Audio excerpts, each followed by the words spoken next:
just 60 miles south of here. So it's almost been, I think it's been about a year, last year that happened. And we're continuing on with everything related to nuclear power and have exciting information from Mary and Lou that relates to the WSLE, but also on a grander scale for all these nuclear plants and the future for all of us. So everyone, I think, knows Mary Olson. She's been around here a long time. She's been in this, and she's got news on the congressional relationship and other information on nuclear waste. I would call her an expert on nuclear waste. She's been doing this for 23 years. She stays plugged in. She runs a national campaign on the telephone. What else do? You can tell them what you do, but she's plugged in. Of course, you know, Nuclear Information Resource Services, who has been doing this for a long time too in Washington. Will you stay there, and Johanna, will you come up? Because I want to just remind us what the map looks like. We're not going to have you hold it the whole time, but I want to start with the picture, because pictures do. And you can flip that light, Carol, the one on the very end near us. And we can maybe see it better. Okay, so this corner goes to Johanna, and let go Johanna. And this corner goes to Laura. Now Mary made this. With help, with help. Okay, this is the only map that I've seen yet, I hope there will be another one soon, that shows every single reactor that was ever contemplated, built, closed, or now proposed. So they're all on here. And I just want to, for a very brief moment, speak out which are which and let you sort of take into your mind what this picture is. Because when we talk about the waste that we're going to talk about tonight, it is 95% of it generated at these reactor sites.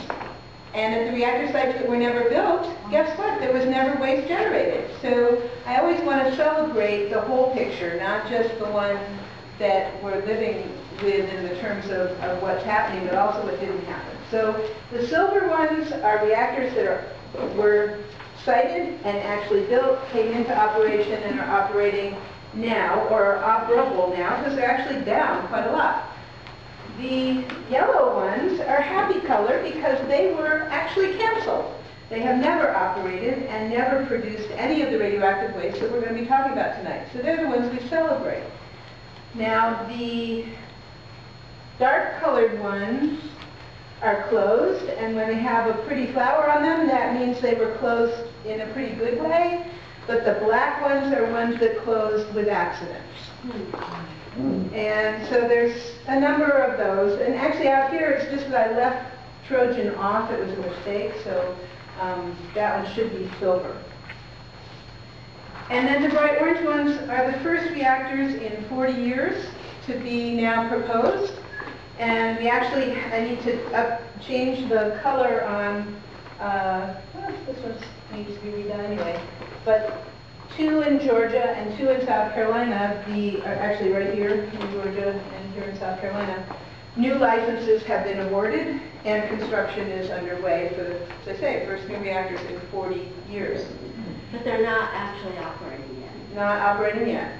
And so when we talk about the waste, we're talking about the silver sites. None of the irradiated fuel, the fuel goes into the reactor as uranium and it comes out as highly radioactive waste with plutonium in it. And none of these sites, except for like a very few, have moved any of that waste. It's sitting at the reactor sites where it was made. What's the glittery red ones again? The red are the Department of Energy's nuclear weapons production sites. Oh.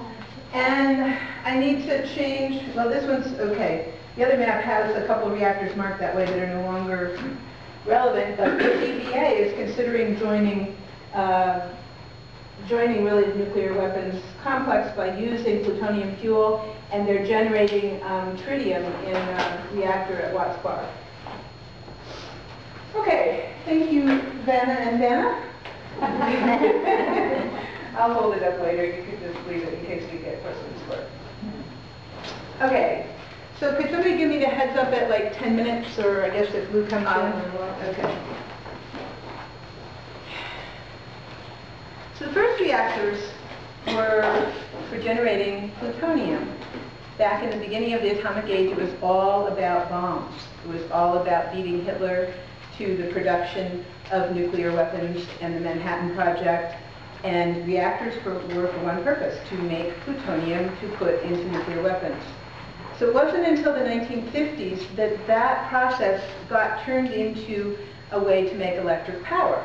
And there was actually a big, huge political debate about whether private corporations should be allowed to have nuclear technology. And there was use of the whole House Un-American Activity Committee to force that.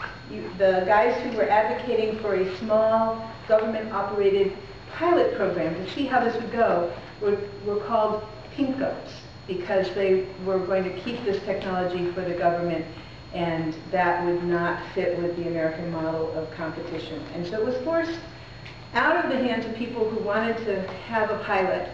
And I think that's a really important perspective when we come to talking about what Lou's going to talk about, the court decisions.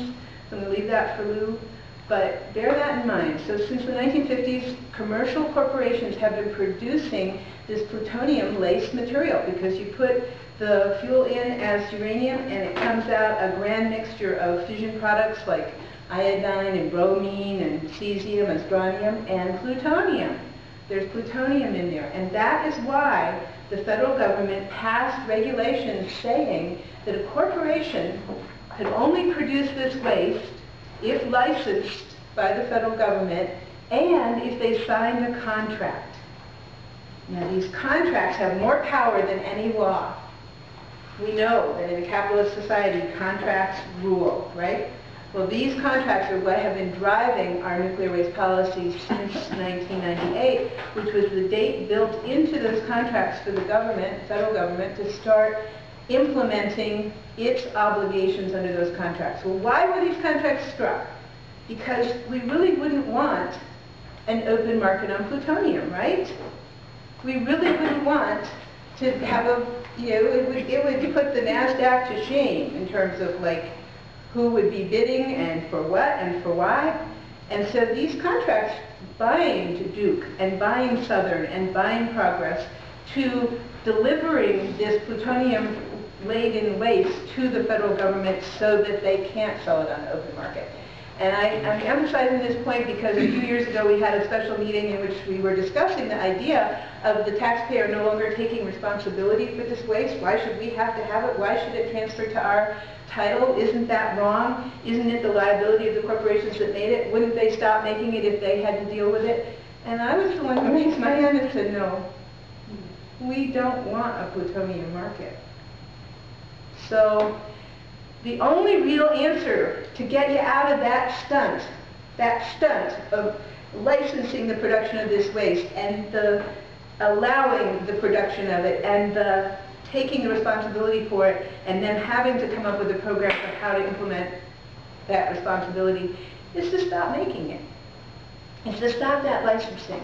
And so the moment that we are collectively at tonight is so incredibly exciting because the court has said, thou shalt not license until you deal with this waste problem. And I think we are in such a position of incredible power because we have said no, no, no, no, no to all the bad ideas, to Sandy Mush being a bad idea, to a leaking Yucca Mountain being a bad idea, to dumping on native lands being a bad idea. We are in actually a very powerful position here, and I think we really need to not start going along with stuff that's lesser than two evils kind of situation.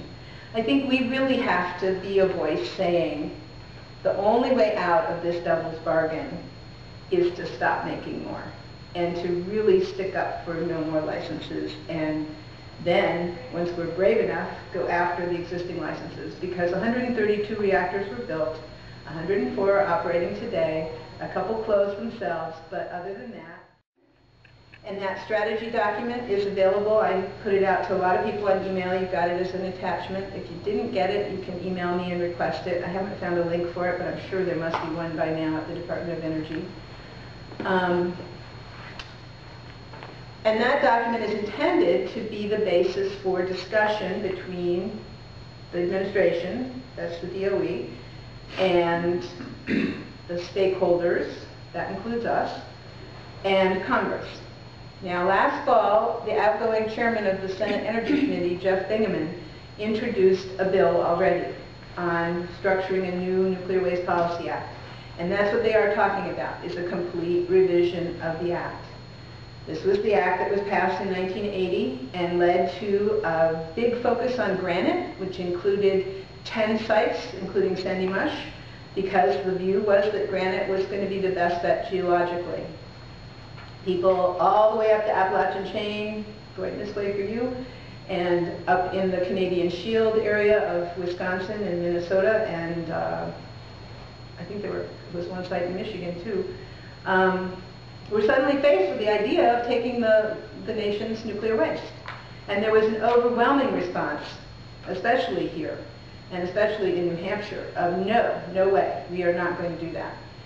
And so the law was revised.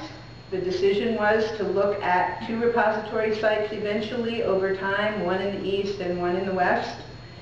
And that law said we will go to the west first. And in fact, the Nevada site got into site characterization and all the way up to the point of President Bush, 12 hours after receiving the final environmental impact statement that was 16 boxes of data, 12 hours later he signed off on it. So it can't really be called a very considered position that the Bush administration took, but they did take that step. So that's why there's now a lot of quicksand, really. I'll call it quicksand because that's what it is. We're in a phase where somebody's going to write a new plan. The administration plan, based on the Blue Ribbon Commission's recommendations, calls for an immediate pilot centralized storage site to take waste from closed reactors first and other reactors that somehow nudge their way in the door. At least one additional storage site that's larger that could take up to about a quarter of the existing inventory of waste, that might be at the same place as the pilot, but might be at a separate place. There might be multiple places, but they're talking about 20,000 metric tons of waste at those storage sites. And then concurrent with those 2 activities, starting a new repository program. Now the interesting shifts, there are some big shifts from the existing law that we would be, still on the books, it's not gone. And the existing law says you can't do a storage site until you have characterized a repository site. So that helps the storage site actually be temporary, potentially. It also says you can't store at the same place as a repository site is being studied, because it kind of makes it fait accompli to put the waste there while you're questioning whether the site is suitable for a permanent isolation. So we were fighting through the 1990s to stop waste going to Yucca Mountain for temporary storage, which is a darn good thing they didn't ship it out there, because if it's not the site, they'd have to ship it all back, right? So keeping the waste where it is the consensus that most communities, including reactor communities, have come to, until we know where the permanent place is. That's now an advocacy position of like 95% of the groups that I work with, is for the short term, for the immediate time. Take the waste out of the fuel pools where it's very dangerous if there's an earthquake or a tsunami or anything else that causes a fire or a drain down. Have to have the first 5 years in there, but beyond the first 5 years, start doing more dry storage. Because right now, what the sites that have dry storage, they're doing a steady state of a full pool, which is a bad idea. So they just take out enough to unload the next core, and they do that year after year. So they're not actually reducing those inventories in the fuel pools. And that's a very important shift that we need to be working towards, regardless of anything else, because of the potential danger to all of us from a fuel pool catastrophe. So we're hoping very much, again, in Lou's portion of the talk, to support that shift. But then taking those dry containers and putting them on trucks and putting them on trains and putting them in a temporary place, that doesn't make sense to us, especially if you're going to break the agreements of the existing law. So isn't that interesting? There's some things in that existing law that were well done. Wow. Kind of might want to keep them. Can't put your temporary site where you're studying for a permanent site. That makes sense to me.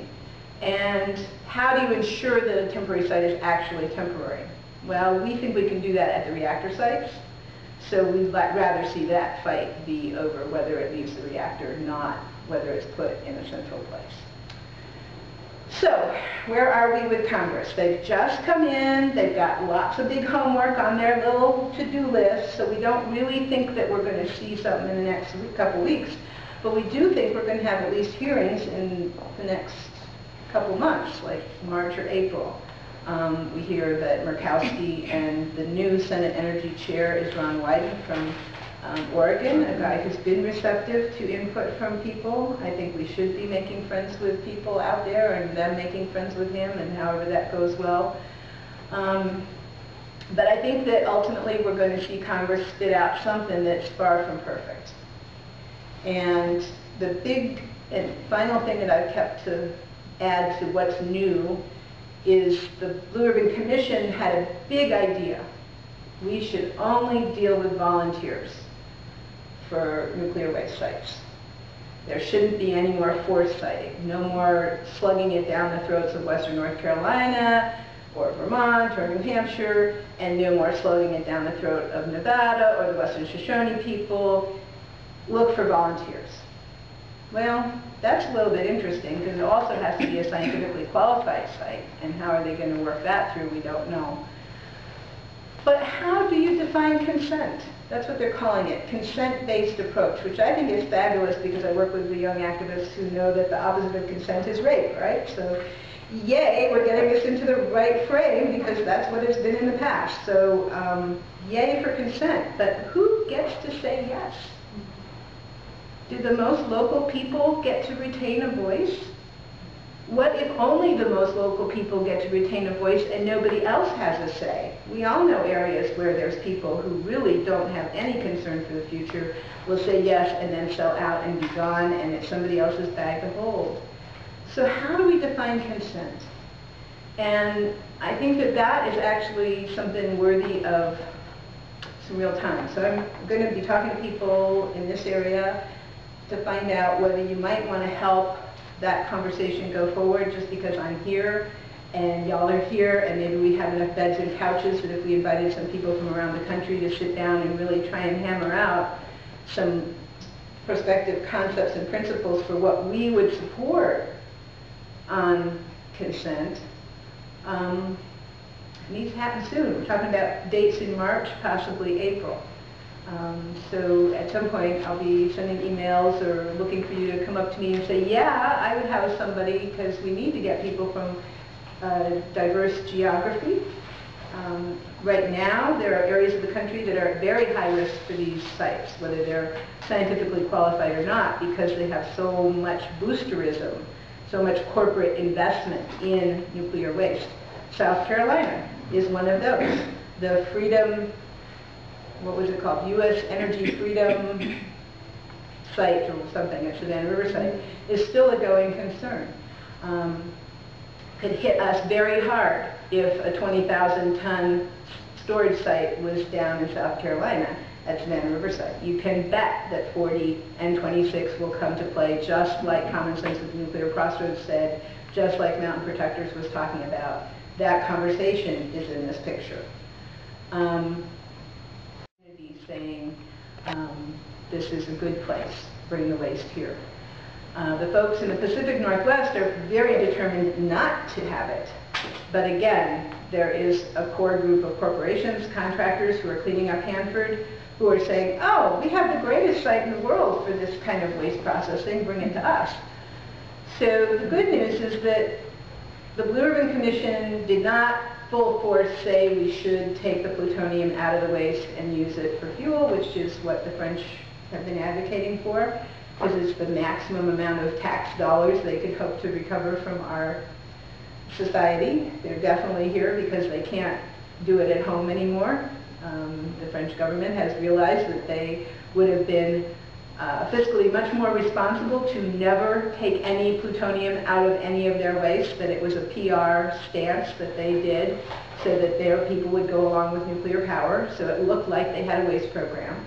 and it's been very expensive, very dangerous, and they really have not done financially well with it. So they're definitely here with their begging cup to get our tax dollars, since their own tax dollars are done.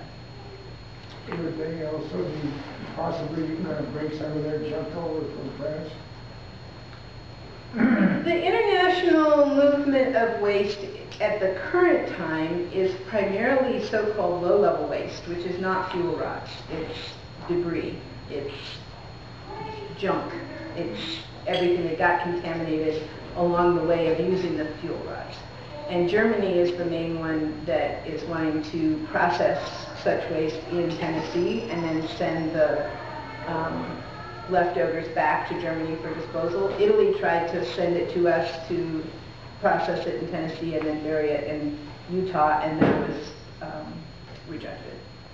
So I'm not aware of high-level waste at this juncture, but there's definitely always lurking in the shadows the idea that we could dump all of the global high-level nuclear waste in one place with a global repository, and Australia is fingered for that because it's so stable, and Kazakhstan is fingered for it because it's so contaminated, and people want to buy islands so they can so control it, and those are ways that people make money for about 20 years and then they're gone.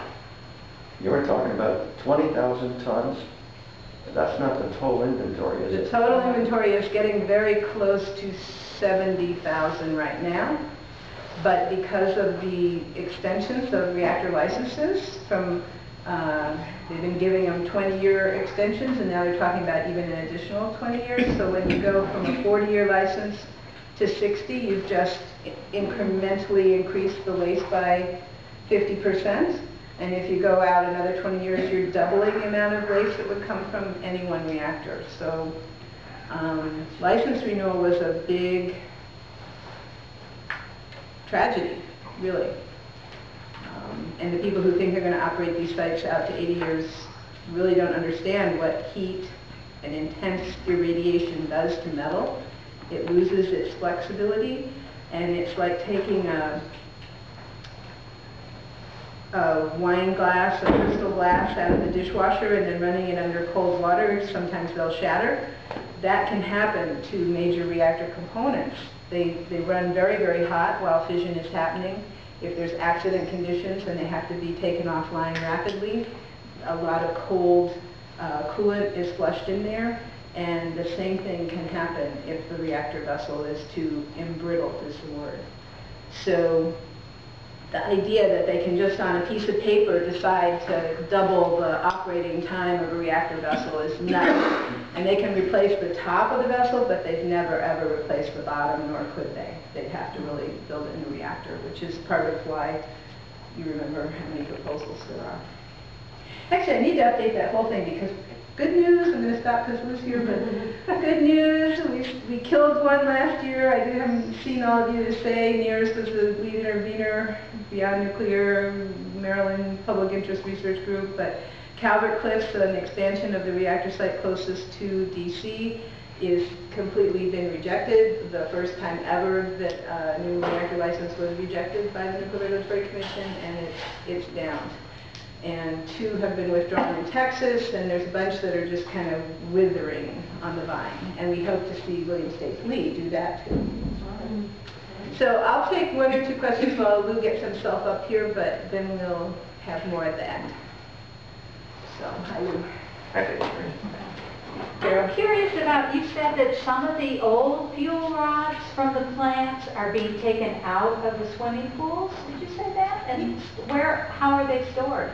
Okay, dry storage is a system, and basically what they do is they take a steel canister, which is going to be sealed up.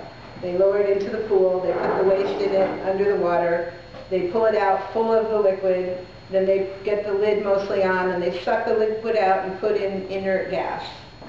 And then they take that can to where they're going to store it, which right now they just have like concrete pads, we call them parking lot dumps. Oh, yeah. And they just line them up like bowling pins, and some of them are within line of sight to U.S. highways and beaches where boats could come in. I mean, the security pretty much sucks on these things. So that's why we're calling for not only going to more dry storage, but dry storage that's done in a more secure way.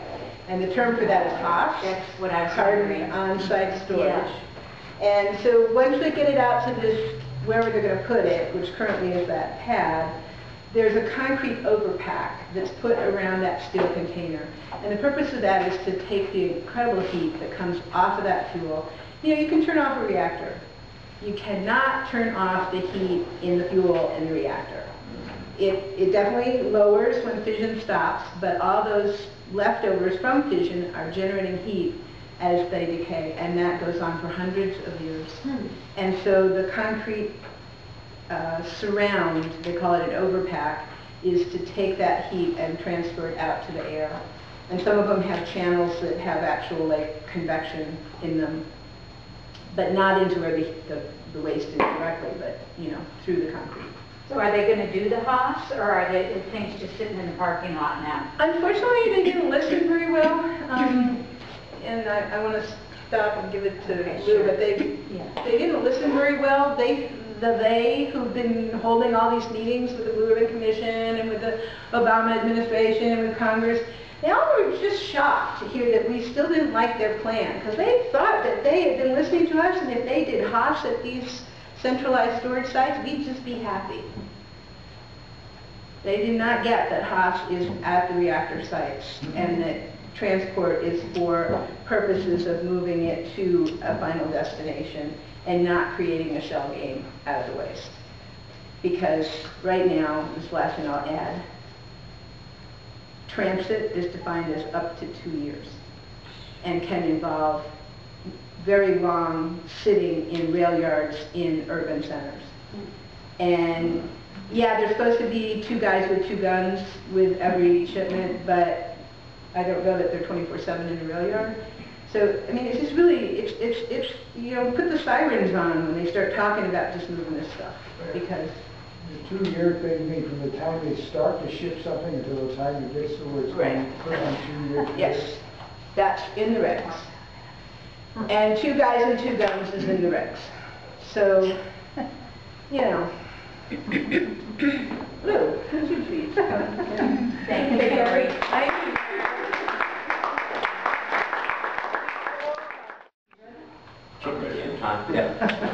So I just want to take a minute. I don't know how many of you have, I'm sure you've heard his name, maybe you've never met him. This is Celery. He's the executive director of the Blue Ridge Environmental Defense League. When Safe Carolinas got started, we called him because of his expertise and the fact that there are so many chapters across the southeast that they assist. And they've helped us a lot because they're also interveners on the W.S. Lee nuclear plant in Gaffney, South Carolina. That means they have the status to legally intervene to stop the plant. So it taught us a lot, and we enjoy the partnership. And I've talked to him about the IRP, which we are also interveners on that. And he's got a lot of experience with that. They've been interveners in the past year, or the public didn't even know about it.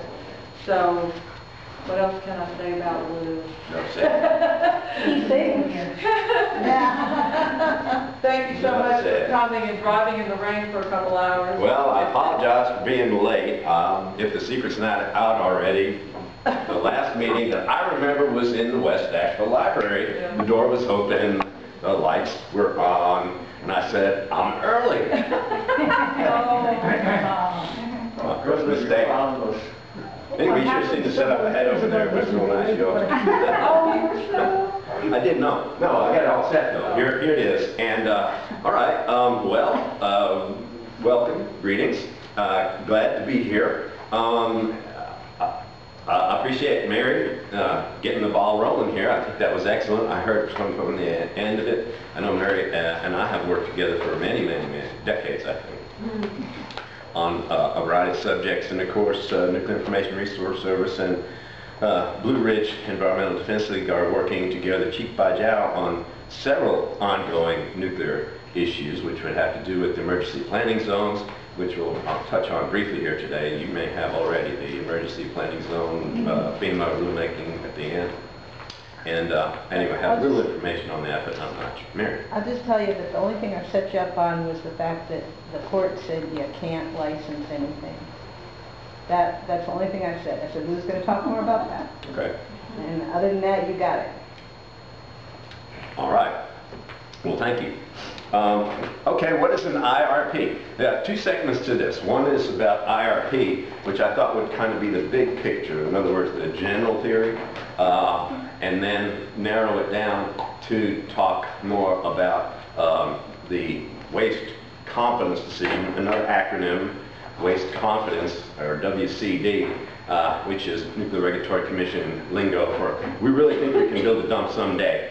And of course, while I was getting ready for this over the last couple of days, I was going through my files, and I have here, which was quite dusty, but a briefing on the Crystalline Repository Project, Ashe County, North Carolina, May 3, 1984, requested by Representative Steve Neal. You see some nifty pictures of North Carolina in there, and the rock bodies, and some of the other states that were looked at for a high-level nuclear waste dump that they were so confident they were going to have. But I get ahead of myself. Let's talk about integrated resource plans. The hearing is February the 11th. You all know that. The hearing is on February the 11th, and it will be at the Utilities Commission building in Raleigh, which is the Dobbs building, which is, there's a flyer here, you can, with all this information on it, and which is at 430 North Salisbury Street, you know, the downtown part of Raleigh. How many people have been there? Where the legislature is? Okay, it's across that big quadrangle there on the side, the Education Building and the Archdale Building, but there is the Dobbs building sitting on Salisbury Street, and you won't be able to miss it, but it's room 2115. All that is here. In fact, those could probably be passed around. Lou, you want to have that? And on the back of that is some other information as well. Why is this important? We have intervened in this. Greenpeace has too, and as has North Carolina Warren. And in fact, I was real pleased to see this posted, and this is on the North Carolina Utilities Commission docket on their website, is the paper which shows that there are 1,067 signatures gathered by you all on file there. It's official, it's filed on January the 10th. It went to Chairman Finley. And so that is a part of the record of this proceeding. That is a very big deal. So if I was a betting man, I would say they will have a hearing here, but we don't know this yet. So we have to proceed on the assumption that the only hearing will be here on that day.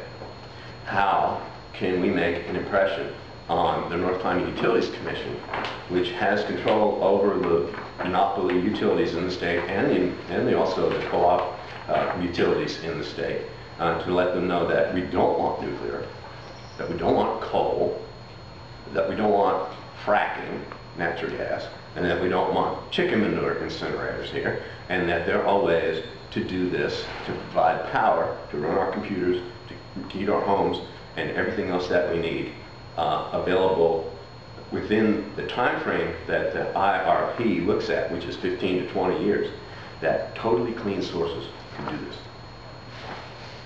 I'll say that again. Totally clean sources. We don't have to settle for half a loaf. And that's the first thing I want to talk about. As I said, every 2 years, the North Carolina Utility Commission requires these power companies to update their forecast. They have a 15-year window because under the law. The general statutes, which are here, according to this General Statute 62, 110 and 62.2, compels the Commission to require full cost accounting of all electric generation sources. The North Carolina Utilities Commission is not so concerned about air pollution. They're not so concerned about water pollution. They're not, strictly speaking, concerned about public health. What they are concerned about is cost and your pocketbook. one of the most effective means to have an impact on the North Carolina Utilities Commission is to talk about money. And it could be money in the big picture, the economy of North Carolina. It could also be what happens in your household or to your grandmother or to your children in the future.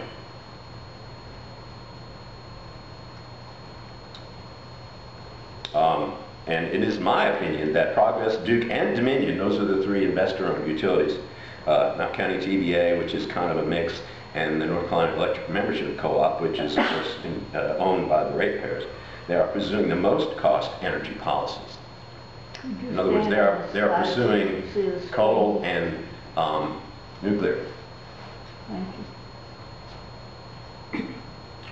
which I have dubbed most cost. They're required by law to do least cost, which I agree with. And if they did least cost, they would not do what they plan to do.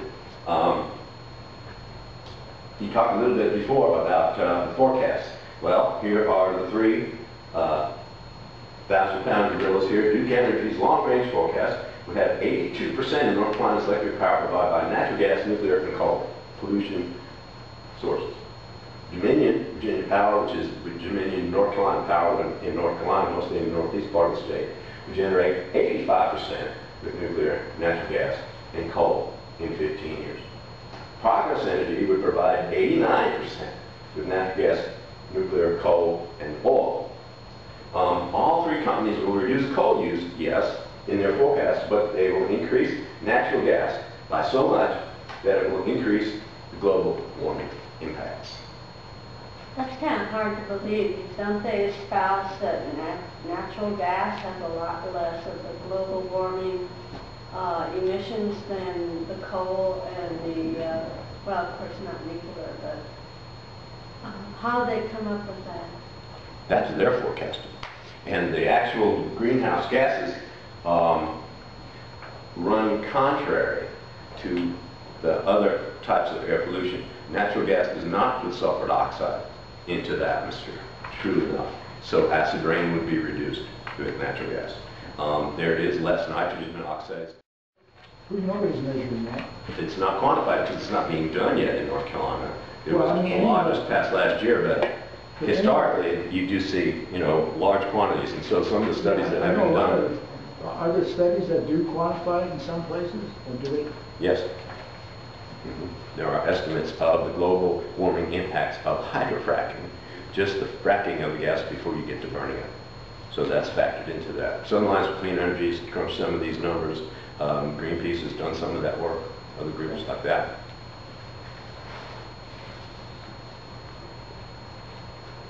Well, Why do I say most cost? Well, this is actually from the Nuclear Energy Institute. There's no diagonal activists in the room here to know who that is, the industry consortium. Well, new generating capacity is estimated power cost in dollars per megawatt hour, it says up here, but then it lists it in kilowatts. So that is a little bit of a disconnect if you're technically minded. But anyway, this was produced by the industry consortium, and they admit that nuclear at $2,000 per kilowatt installed is the most expensive source of power at $68. That combined cycle for natural gas is at, and that's at a $6 price per million BTUs, is at 57. Nuclear at a low range here at 55. Pulverized coal at 49. Nuclear with 80% loan guarantees drops to 46. And nuclear at the smaller range with 80% loan guarantees drops to 39. This is why Nuclear Energy Institute produced this little graph, because they said we really need subsidies provided by you and me. The loan guarantee is a subsidy, not a cash subsidy, but it allows them to go to the bank to borrow money to build power plants which cost between $7 and $9 billion. Does the NEI include the whole life cycle of a nuclear plant, or they stop before it's being dismantled? This is not levelized cost, this is actually construction, installation. That's why, I mean, that's why there's a little bit of disconnect here, because it says kilowatts, and that would be $2,000 per kilowatt installed power. A kilowatt, for an hour is a kilowatt hour.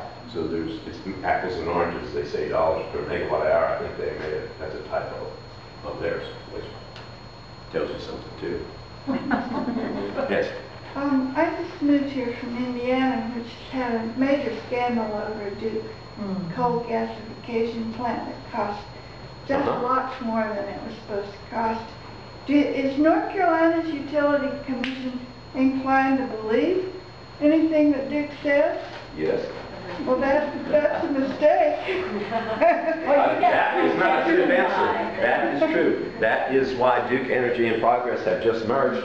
And you heard the scandal involved with the Duke Energy and Progress Energy merger just in the last 6 to 12 months. You know, there was one with the Indiana, and then the guy was going to take over as head of Duke was toast, you know, after that scandal. Because and the chairman of the Utility Commission in Indiana was fired. 5 high-level people lost their jobs at Duke and in Indiana over that. And the man that they promised would be the head of the new Duke Energy, Progress Energy company, was canned within a matter of hours, which was a misrepresentation on the part of the board of directors of the power companies, and the utilities, the North Carolina Utilities Commission, who had to say so, could have done something about that. Said they thought about it for a few months and they said, well, go ahead.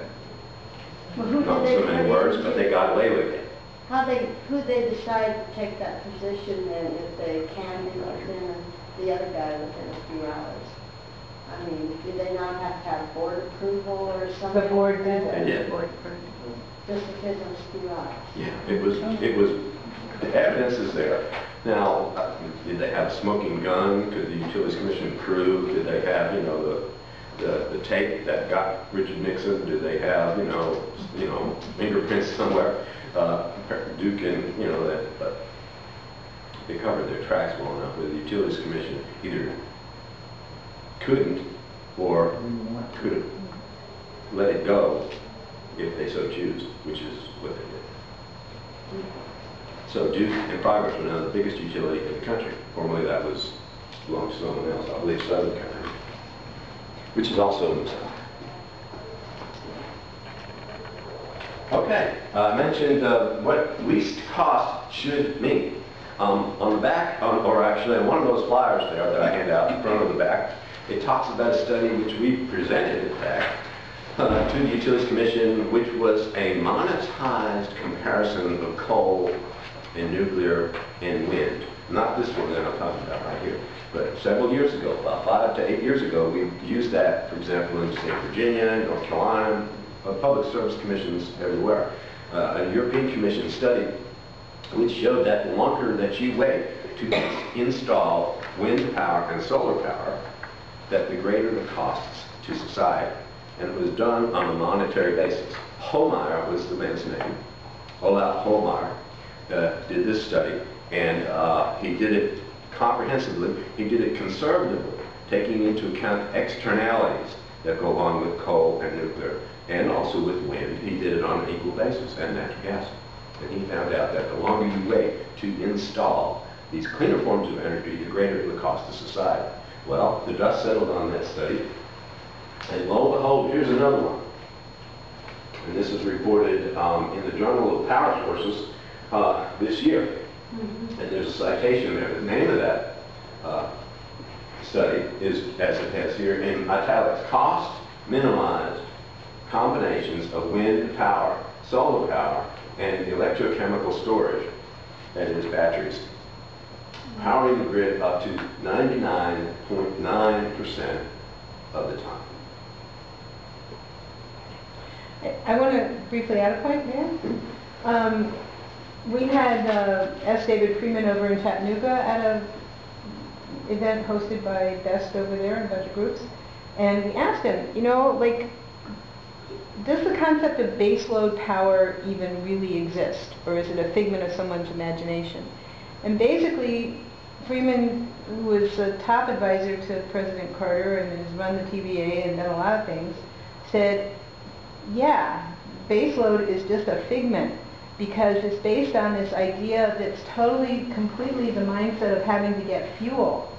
And so you have to have enough fuel to like get a certain level of power, and then you have to have enough above that. And that whole thing goes away when you're not dealing with fuel. In fact, the problem is too much energy.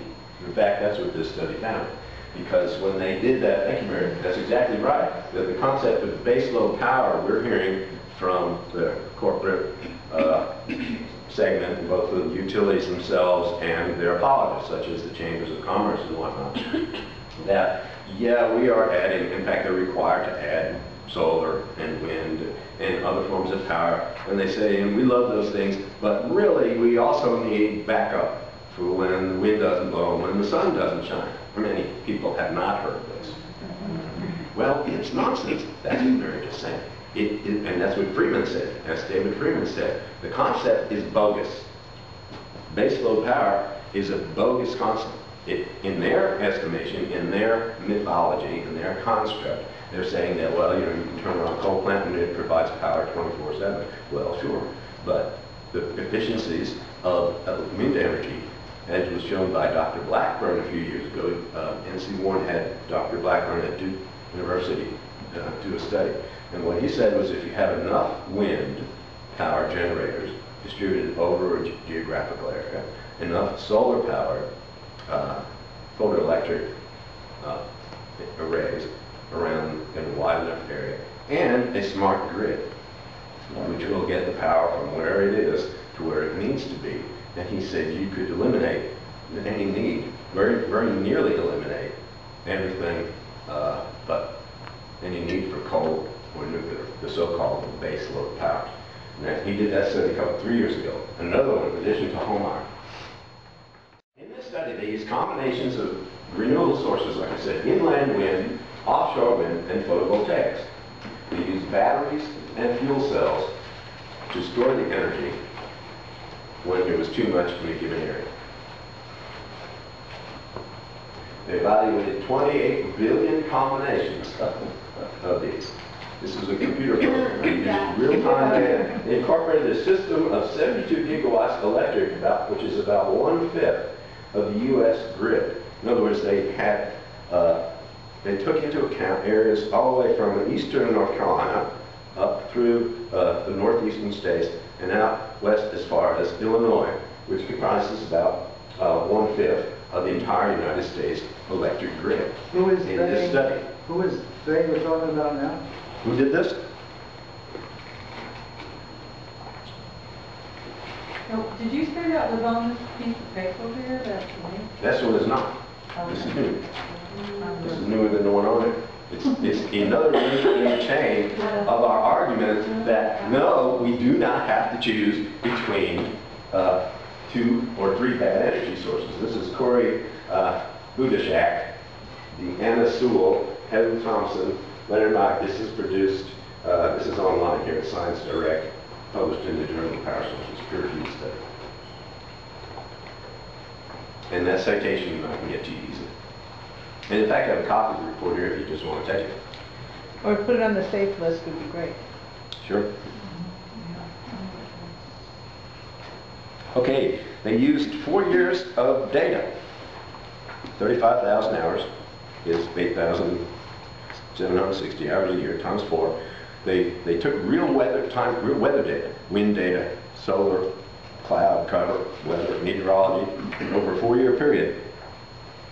The results show that 99.9% of the hours of electric load can be met by renewable energy, those sources, with requiring only upwards of 9 to 72 hours worth of storage. In other words, they didn't need 3 weeks worth of electric storage. They could either get power from another source, wind, solar, or they could use the battery for only that amount of time, less than 3 days. And that 90% of these hours would be low normal cost. Now this looks forward to 2030, which is within the time frame of the IRP, 2027. I'm assuming that if you're talking about chemical storage and batteries and all that, they must also put in there the cost and the efficiency of converting that DC storage into AC. I assume that's included. That's correct. Okay. Yeah. That's very cheap anymore. And as you said, suspected least cost solutions yielded seemingly excessive generation capacity, at times almost 3 times the power they were getting from solar and wind, at sometimes 3 times the electricity needed to meet the load at that time. Where did that energy go? It goes to the batteries and to the fuel cells. Diverse renewable generation and excess capacity together meet electric load with less storage, lowering total system cost. And again here, at 2030, technology cost electric system can be 90 to 99% entirely renewable at cost comparable to today's. But for the battery type, the storage, I mean, aren't there a lot of chemicals and resources that come from exploited countries like in Africa or whatever, like lithium or... I didn't see anything like that in the study there, but that would certainly be a concern to us compared to where, we've been down that road with PCBs and transformers, electric computers, devices like that, and where do they go when your printer is dead, or your computer is dead, or your cell phone is dead? Where does that go? I mean, those are all valid questions. I think if they were doing a model, they wanted to keep it simple, but storage is a huge field with very exciting things in it. Really? Super exciting things in the storage field that are fun. Bottom line, cost comparable today with excess electricity displacing natural gas. I won't put too many graphs up here today, but this one I think is fairly clear. If you just bear with me for a second. I said there's 4 years worth of weather data. We looked at from 1999 to 2002 inclusive. And this, the green part, shows how much renewable power, solar and wind, was generated during that time. And this shows gigawatts here, from 0 up to 200 gigawatts. So obviously it fluctuates, every day, every week. It goes up and down depending. To make up for any low points, they had energy and storage.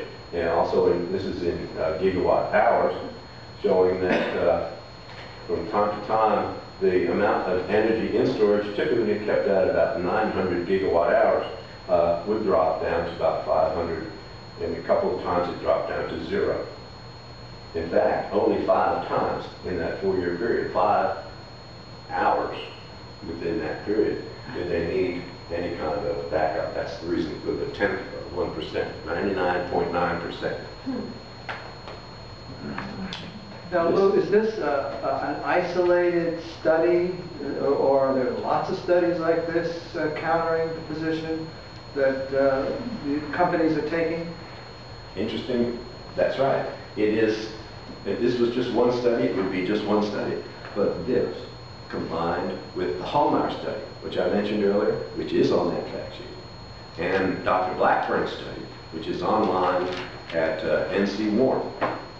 Dr. John Blackburn did a similar analysis for North Carolina a 3 years ago.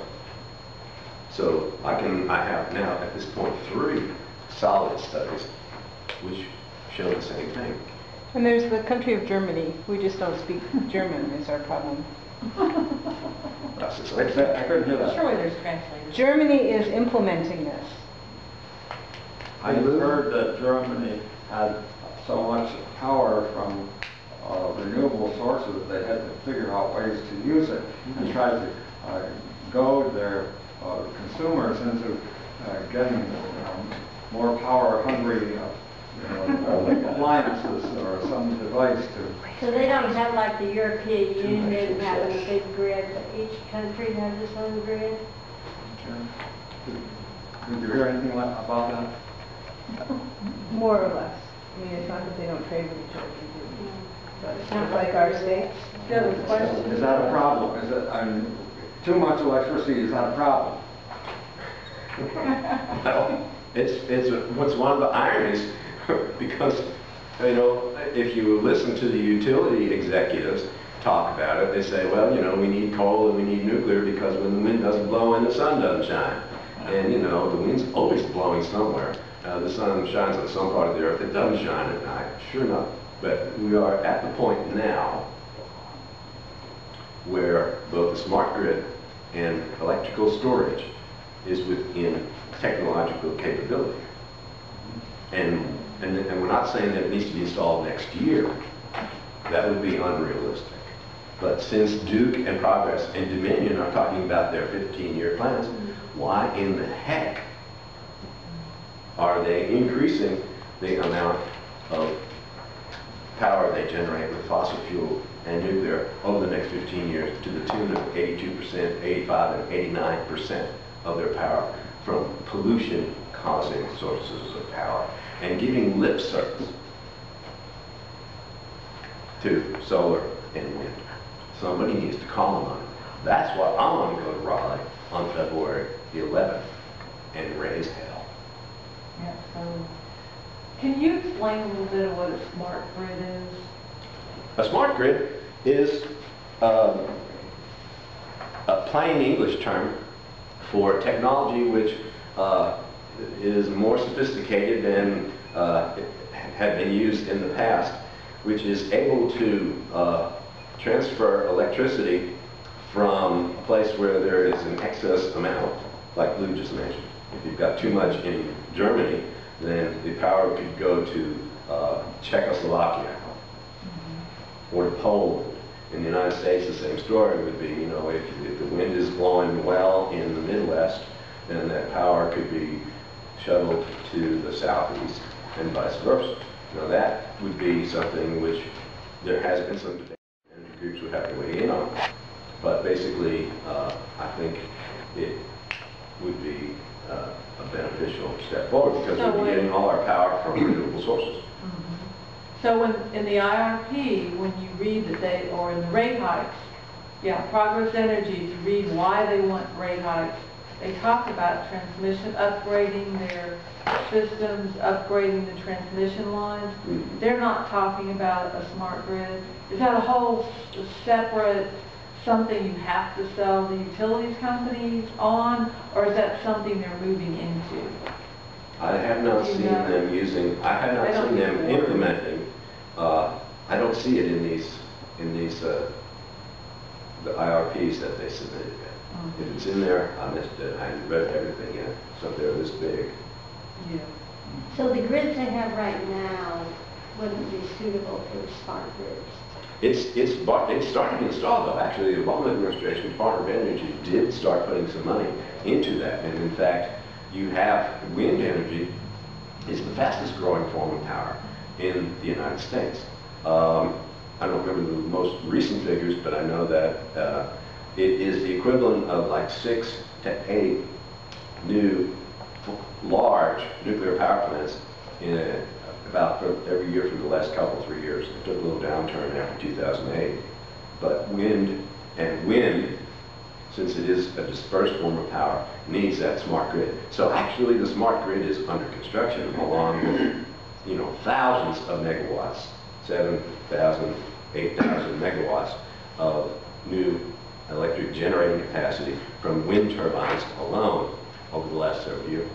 Yeah, I talked to a professor at Indiana University whose specialty is wind, and she came from Europe. And this was a couple of years ago, and she said the key, she said, well, of course, we should be building turbines and grids right now, because if we find something better, we can take them down. And, you know, it's not like nuclear. You can say, okay. That's true.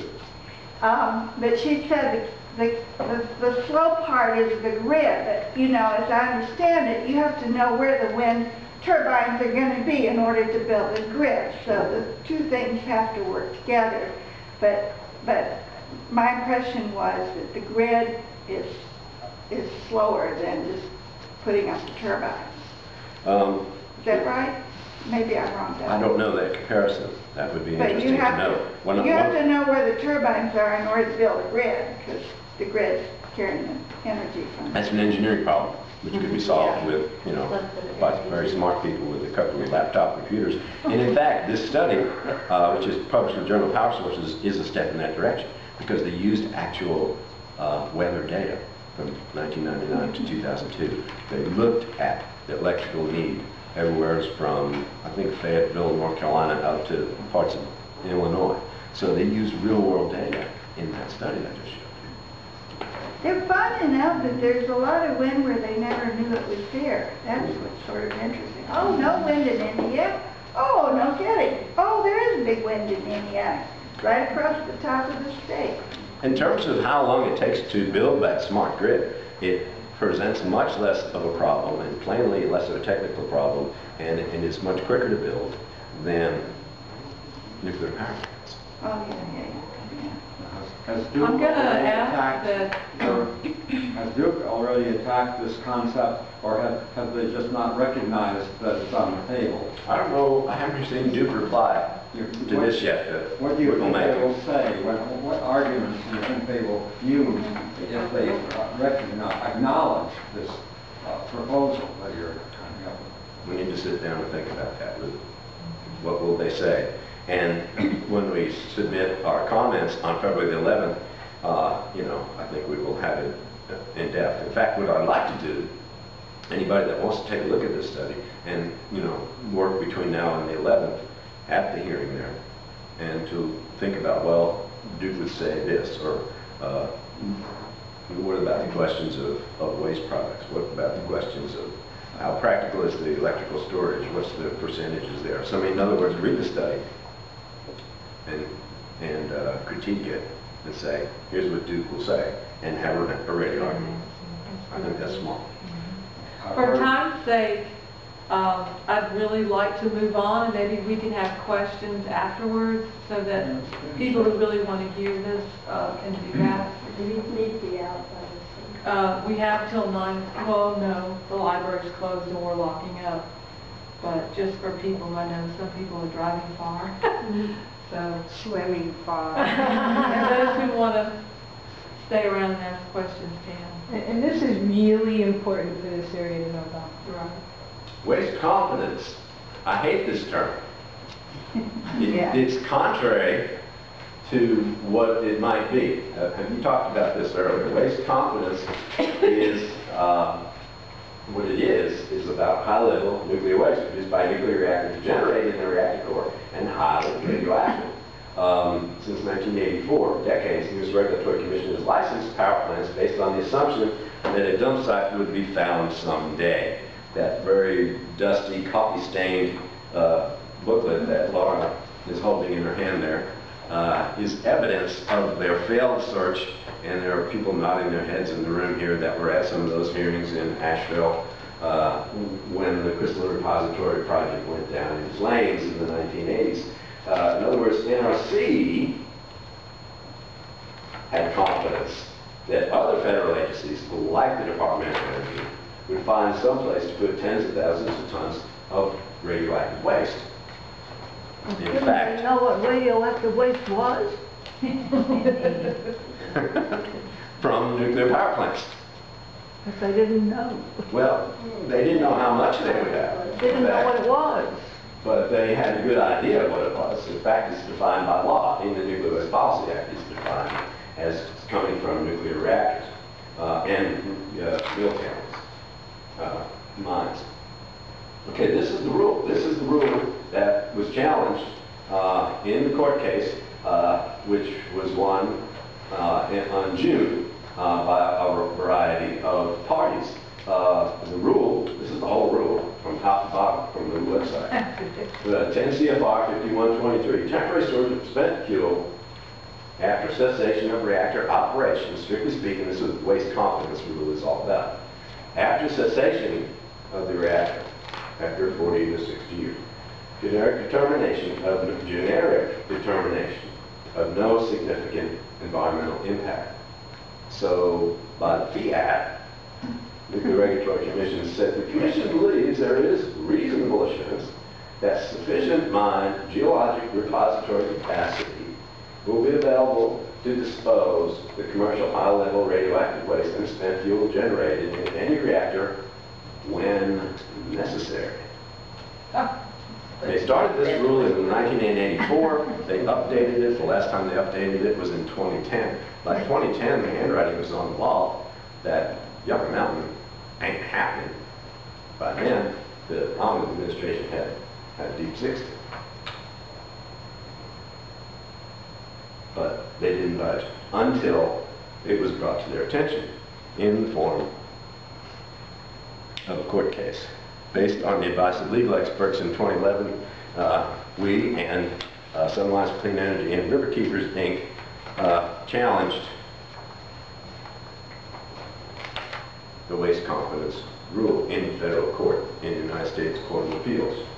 Our particular experience had to do with these 4 reactors, licenses that we had opposed in Alabama, South Carolina, Virginia, and Georgia, in which we had said that the waste confidence rule is not worth the paper that it's written on, because you don't have a dump site. Nevada ain't happening. Everybody knows it. And in all legalistic terms, we put in there that no, the waste confidence rule has no basis. And of course, we were joined by other parties. And the W.S. Lee in South Carolina is the one that's only 60 miles from here. That's the proposed plant. Wasn't that the original proposed one though back in the 80s? It was called Cherokee back then. Oh, they didn't call it that. They were out. Okay, so this is an example of what we were faced with, for example, in 2008. This is our petition to intervene at Duke Energy Carolinas, the one in Gaffney, the William Sixley III, third combined operating license. That was the license they submitted back then, in fact, in 2008, and we challenged it.